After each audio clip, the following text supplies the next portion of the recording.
Hello, everyone, and welcome to the Kauai County Council Roundup of November 27th council meeting. My name is Mel Rapozo, Council Chair with Vice Chair Kipukai Kualii, and we are here in the Hawaii studios. Thank you, Hawaii, for allowing us to bring this roundup to you all every single week. We had a pretty long agenda. We had a lot of confirmations on appointees to commissions because we're starting a new year. Everyone had to be renewed. So if you want to watch the specifics, tune into channel 53, correct, on Hawaii, or you can see the meeting live on www.kauai.gov. First item on the agenda that we had discussion was on a approval of a grant of a little over $300,000, and this is to provide a virtual reality training program for a platform for Kauai Police Department. This gives them real life simulated scenarios that can train them on how to react. I think well worth the investment. I think training, you can never have enough training, especially for our first responders. So that went through without any issue. That was approved. We also had our annual financial audit, which is called the Annual Comprehensive Financial Report. And that is a report that is mandated by charter that we do every single year. This year it was a little delayed because we had some staff turnover in the finance department, and created some delay issues. The audit wasn't perfect. There was a lot of findings, and we did discuss each finding in detail. A lot of the findings were basically not reporting the numbers properly or not in the right account. And it was very concerning. And again, due to the fact that the personnel that left finance in the middle of an audit took their institutional knowledge with them, and the new team that came in basically had to start all over. So yeah, starting from scratch. I mean, they did recognize too that, and they're putting policies and procedures in writing, in place, in manuals, so that when there's turnover again in the future, you don't have that same problem. But yeah, it was one of our, I think you even said it, Chair, on the floor, that it was pretty much the weakest or most troubling audit you've ever seen in all your years on the council. And it all kind of came back to the same things, the turnover, the lack of staffing, but with the recommendations that do come from the audit as well, then finance had already begun putting in procedures and mechanisms to ensure that we get better. I don't think even the next audit is going to be all the way back, but at least we'll be working our way back, putting procedures in place, internal controls, succession planning. I think they called it standard operating procedures, checklists. Yeah. I think what the audit revealed was that we don't have a good handle on policies. We don't. There was no written policies in place. So when someone took over, there was no checklist or no structure, which is troubling. Actually, I say it's unacceptable. But we can't unring the bell. We can only do better. So we did get assurances from the administration that they are in that process and that policies will be created and adhered to. In the meantime, we have a less than satisfactory audit that we rely on when we go for funding opportunities, whether it's grant funding or bond funding. So this is a serious matter. We had, I believe, 5 material weaknesses, which is the most serious finding you can have in a financial audit.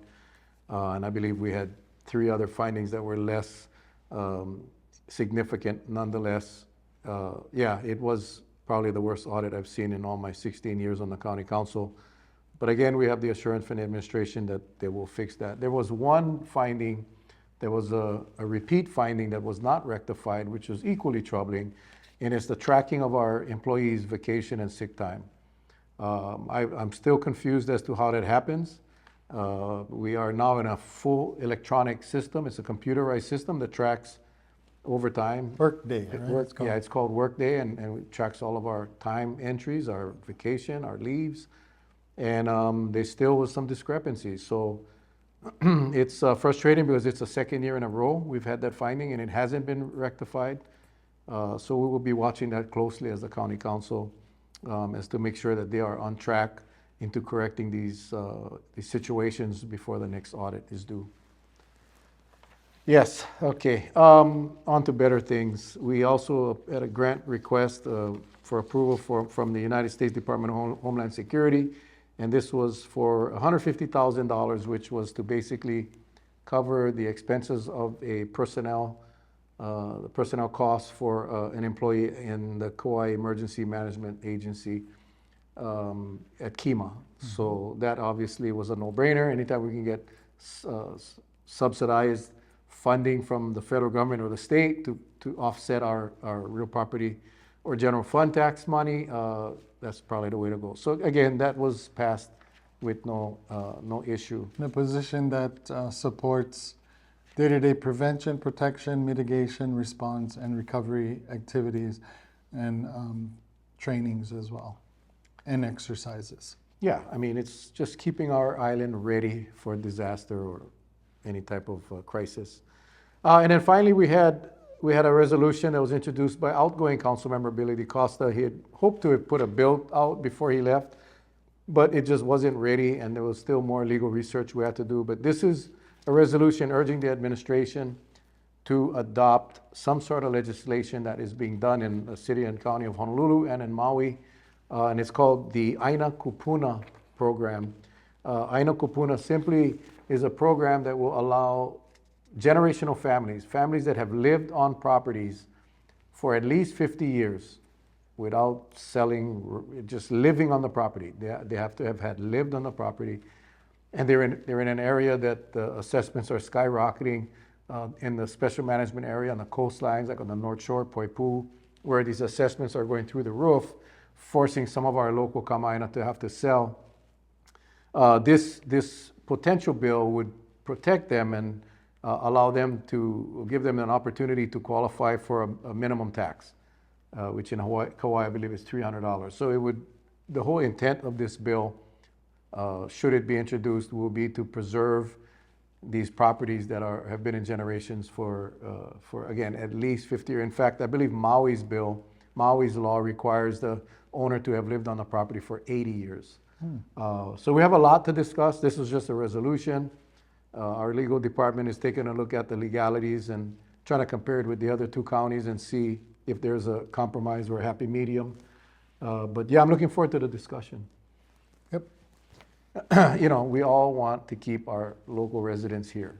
And this is just one more tool that we can possibly have going forward. So, And as with anything, it can be complex, and so we have to make sure that there's not any unintended consequences. as yeah, well. yeah. So we'll do our due We'll see. diligence.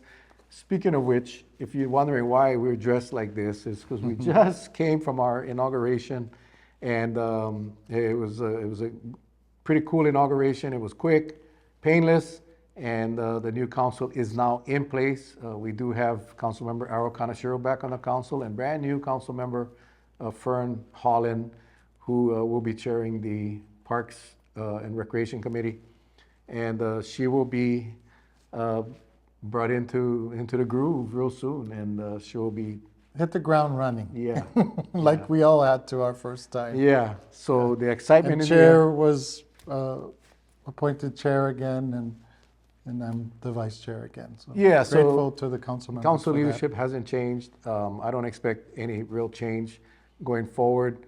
Again, we do have a new council member and a returning council member, so the dynamic's slightly different, but at the end of the day, I believe I can speak for everyone that our main interest is making Kauai a better place. And that is the goal and the objective. So, any other closing comments, sir? No, I don't think so. Well, again, I want to thank Hoike, Roger, our man right here on the camera, this beautiful studio, allow us to come in every single week to do a council recap or roundup. But you can watch the meetings live on our website, www.kauai.gov. Hit the webcast meeting button. Wednesdays at 8:30 in the morning, you can watch it live, or you can always go back and watch any of our meetings. It's archived right there. Or you can tune in to Hoike Channel 53 and watch it there. With that, until next time, folks, you guys stay safe. God bless. Happy holidays. Aloha. Ahui ho. Happy holidays.